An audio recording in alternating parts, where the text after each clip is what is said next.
Yo, c'est Kinstar, du coup on se retrouve à la Lyon eSport 2019 et je suis là pour essayer de gagner.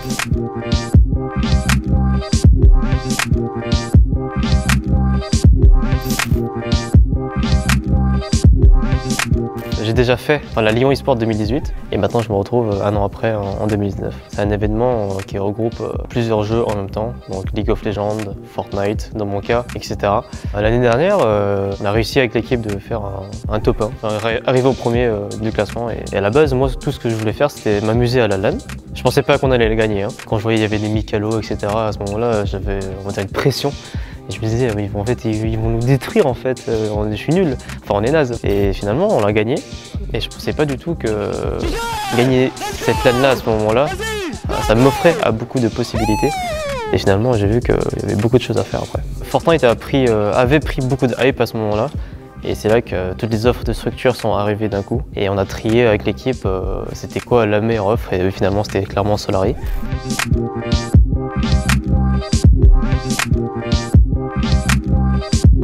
Moi je suis suisse de base et je suis né à Fribourg. C'est assez compliqué de vivre du gaming on va dire en Suisse car voilà, c'est un pays qui est cher et le salaire de gaming en Suisse c'est pas très élevé quoi. Enfin je sais même pas s'il y en a en fait. Le moment où je devais prendre une décision pour partir chez Solary, c'est que j'étais encore mineur, j'avais 17 ans encore à ce moment-là. Et j'avais une décision à prendre, c'est soit j'y allais, soit je restais toujours à la maison en Suisse. Et finalement, j'ai pris la décision de partir en France pour rejoindre Solary. Ça fait quand même 17 ans que je suis en Suisse et là, ça va faire un an que je suis en France. Ça me manque un peu de retourner en Suisse. Parce que tu quittes tout le monde, la famille et les amis. Et une fois que tu arrives en France, tu connais personne, mis à part l'entreprise où tu es. Et c'est compliqué quoi. Vélo de fou. Il tombe, mort. Il y en a un autre sur moi.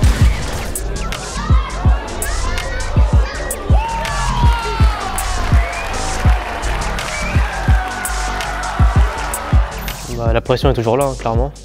Tous les jours, tout le monde s'entraîne, tout le monde monte de niveau, tout le monde s'améliore, etc. Quand tu vois le niveau des autres personnes de d'autres structures qui s'améliorent de fou, tu te dis quand même, faut faire attention. Faut pas lâcher aussi de notre côté et on continue aussi de s'améliorer nous-mêmes. On va pas se mentir que niveau temps libre, on est très limité. Si tu veux faire quelque chose d'autre à part l'entraînement que tu fais tous les jours, c'est très limité, tu as 1 à 2 heures et c'est assez compliqué. Ça prend beaucoup de temps dans la vie. Tu peux moins sortir, tu peux faire beaucoup de choses. Il y a des moments où on va pas se mentir, je voulais abandonner. Quand tu es vraiment au plus bas, c'est que là, ta communauté elle est là pour toi et ça me fait vraiment chaud au cœur. Que tout le monde soit là pour te soutenir et qui te remonte le moral à fond et c'est reparti quoi.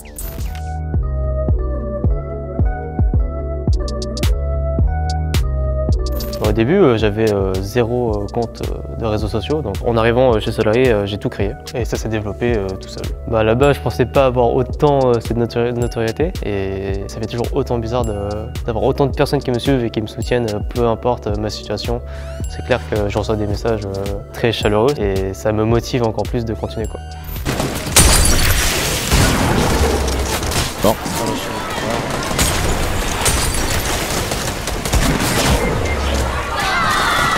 On n'aurait pas dû en fait. On a fait les cons en fait. Oh, 45 il a pris. Mort. Mort. Julien. Ah dommage.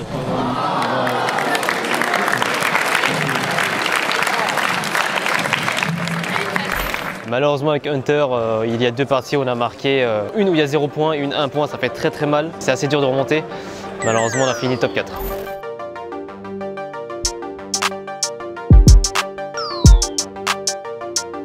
Le jeu en vrai il n'est pas vraiment compétitif car les serveurs ne tiennent pas. Il y a beaucoup d'ajouts dans le jeu qui servent à rien. Les développeurs gardent le jeu, on va dire fun entre guillemets, pour les joueurs, les casuals voilà. Mais ce qui a plus changé le jeu clairement, on va pas se mentir que c'est Apex. Je vais pas vous mentir que Apex ça fait bouger Fortnite. Du jour au lendemain clairement et ils ont tout balancé d'un coup et puis ça s'est passé comme ça. La World Cup il l'avait déjà prévu et les tournois éphémères qui arrivent chaque week-end, normalement il n'y avait pas mais ils ont balancé tout d'un coup et par exemple là ce sera 1 million de cash prize par semaine et c'est là qu'il faudra tout donner. Merci de m'avoir suivi et shout out Tataki.